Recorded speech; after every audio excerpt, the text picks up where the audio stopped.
Je me pose la question, comment est-ce que la AMP proposera des gens qui ne sont pas de leur tendance et qui ne défendent pas leurs intérêts et pour aller siéger dans cette commission. De même aussi pour l'opposition, les 3 membres qui viendront. Mais l'article 11 dit que ces gens doivent être indépendants, neutres, ainsi de suite. Où trouverons-nous ces gens? Est-ce qu'on joue sur l'article ou on joue sur la composition des phrases et des articles?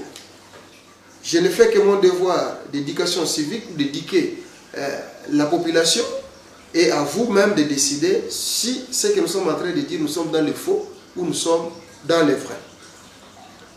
Toujours dans cette loi électorale, à l'article 15, là on parle des vacances et d'emplacement. Si vous voulez, c'est un article qui rejoint en fait les 2 articles que je viens de dire qui parlent de la composition des membres de la CENI. À l'article 16, nul ne peut être membre de la CENI s'il ne remplit les conditions ci-après. Être de nationalité congolaise. Cette question revient encore sur la table. Je reviendrai bien sûr en m'appuyant toujours sur la Constitution par rapport à cette question. Avons-nous déjà trouvé intérêt d'entente sur la congolité?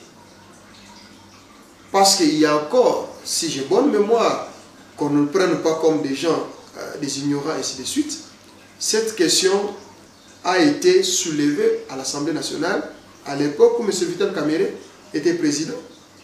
Et jusqu'aujourd'hui, cette question n'a jamais été débattue.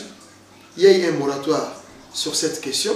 Et jusqu'au jour où nous parlons, rien n'est encore dit sur la question de la nationalité congolaise. On nous parle, ces gens-là doivent être de nationalité congolaise. Et on verra dans la composition comment est-ce que les choses pourront être mises en pratique. À l'article 17, disons à l'article 18, on dit toute personne acquiert la qualité de membre de CENI est tenue dans les 8 jours qui suivent sa désignation de renoncer expressément à ses anciennes fonctions incompatibles avec le mandat. À défaut, elle est censée renoncer à celui-ci.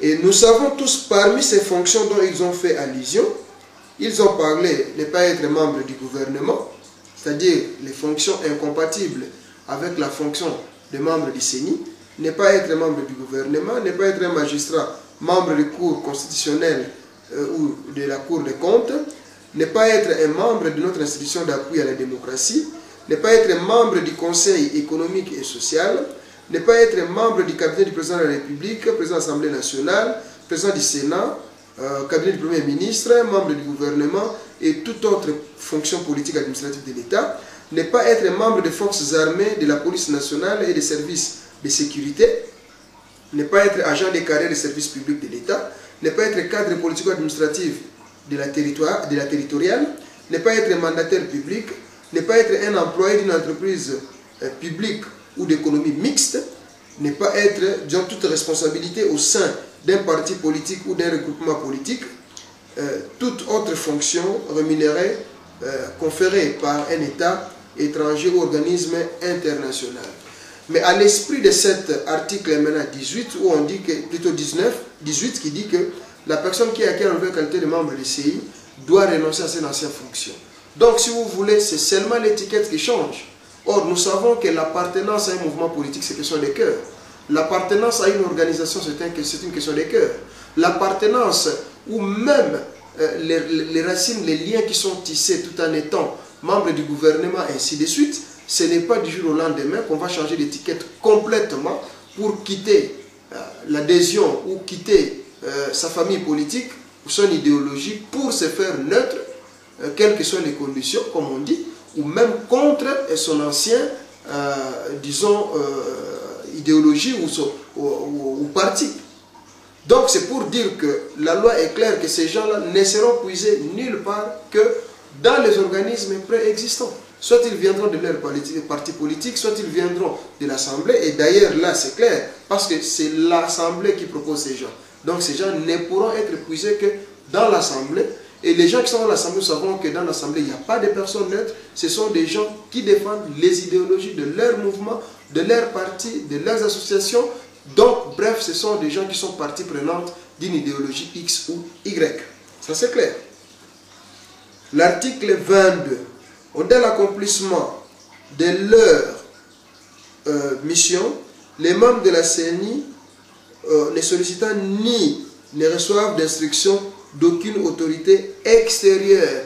Mes chers amis, quand nous regardons même le financement de ces CENI, bien sûr que c'est le gouvernement.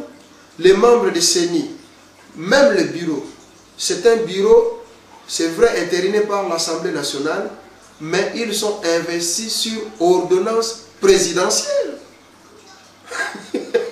Ce sont des gens qui dépendent de ceux-là qui les nomment. Mais au nom de quoi cet article nous dirait que ces gens sont indépendants, ils doivent recevoir l'instruction d'une personne autre qu'ailleurs? Eh bien, je pense que là aussi, il y a quelque chose qui n'est pas juste, qui n'est pas vrai sur ce qu'on nous présente.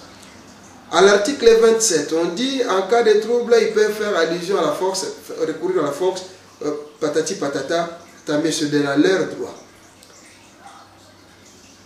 Dans l'article, je crois 47, à la fin, on dit que la CENI accrédite les témoins désignés par les candidats, les partis politiques ou les regroupements politiques. C'est-à-dire qu'ils peuvent aussi les refuser. Là n'est pas le problème. La loi est là. Nous, la grande question qu'on s'est posée comme acteurs politiques, c'est que cette loi, cette CENI, je ne parle pas encore de la composition des membres de cette CENI, mais cette CENI travaillera avec quel outil? Est-ce la loi électorale 2006? Si tel est le cas, nous disons non. Nous savons les failles relevées par la loi électorale 2006 et nous savons ce qu'a été les résultats qui ont conduit aujourd'hui même à l'exil ou à l'arrestation de M. Jean-Pierre Bemba, qui était le challenger.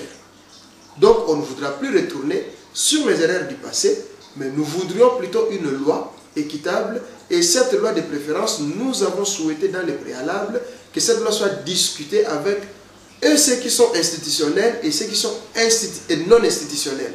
C'est-à-dire, ceux qui sont institutionnels étant les pouvoirs, ou comme on appelle la majorité ou l'opposition, mais comme c'est une question de neutralité, de processus de transition, que ceux-là s'associent à ceux qui sont non institutionnels, tant dans la société civile que sur la scène politique, discuter de la nouvelle loi électorale où tout le monde se retrouvera et où tout le monde donnera sa parole, son engagement à accepter les résultats qui sortiront de la mise en place de cette nouvelle loi électorale, parce que ce sera quelque chose qui sera discuté de tous. Maintenant, je reviens à la Constitution, chers amis. La Constitution de la République dit ceci.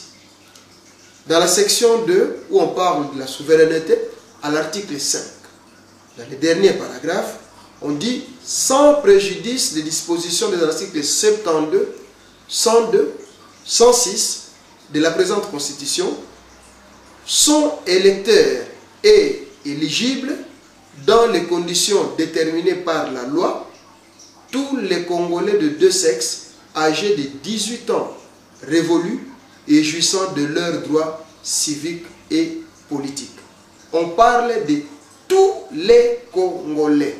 On ne parle pas des Congolais qui sont restés 5 ans à l'intérieur du pays ou qui sont restés 2 ans à l'extérieur du pays. On parle de tous les Congolais.